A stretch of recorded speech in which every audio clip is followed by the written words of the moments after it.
The Section 3 baseball tournament continued this afternoon with semifinal matchups taking place all day long. The best game of the day probably tonight. West Genny and FM going at it for Rice to take on Auburn in Class AA.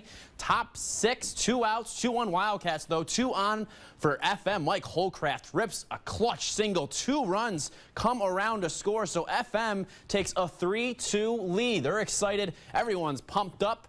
2 outs, bottom of the 7th now. Runner on third. FM Sean Brown toes the mound. 1 strike away from the title game. And watch closely because that's a balk. Will Randall able to come home. The game tied up at 3. Unbelievable. Everyone was shocked there at OCC. We end up going to extra innings, but the Hornets recovered. They'd score 2 in the top of the 9th. They will play at NBT Bank Stadium Thursday night. But what a game this was tonight. Exciting. I was nervous at the end there.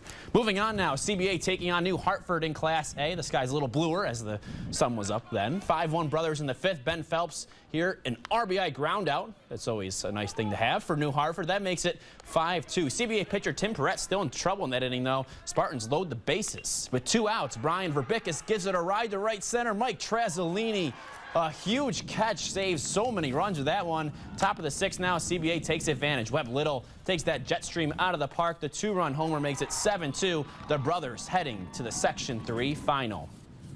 JD taking on Camden for the right to play CBA. In the first inning here, Nick Melchiori gets the bats going. A deep ground rule double to right center. Watch it bounce off that field turf at OCC. He'd score on an out, 1-0 Camden. Interesting moment in the 3rd. JD with a runner on 1st and 3rd, 1 out. Paul Fitzgibbons grounds the 3rd. It looks like an ending double play, but as you saw there, John Rabowski took out James Mitchell. Coach Jake Bates thought it was interference. The umps disagree, so 2 outs, and just as they drew it up, the next batter, Sam Crisali, drills it to left, takes advantage of that call. 2 runs scored. JD takes a 2-1 lead. They win 3-1, so yes, they'll play CBA at NBT Bank Stadium Thursday for the title.